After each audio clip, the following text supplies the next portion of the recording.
昨下晡，高雄卫武营演出中途煞跳电，音乐剧演出暂停，休困1点钟，才阁继续演。有民众是讲国家级的场所发生这款代志，实在是真离谱。卫武营是表示讲，因为供电的设备异常，后续加强来检查保养。 台湾韩国合作的跨国音乐剧，重新来展革命国际女林徽因的生命故事。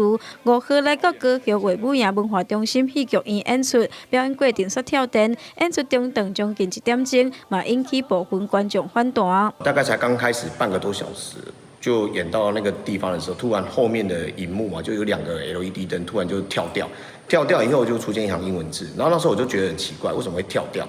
然后大概隔没多久，天花板的灯它也跳掉了。民众记录着演出中断了后，真侪人行出会场，更加让伊无法度接受的是，这个场所是国家级的场所，竟然会跳电。在意的会是所有的人员安全，包含观众、包含表演者、包含我们所有的工作同仁。那在全场黑暗的状况下是非常危险的，而且我们其实蛮幸运的，还好那时候不是在执行一些幻景的状态。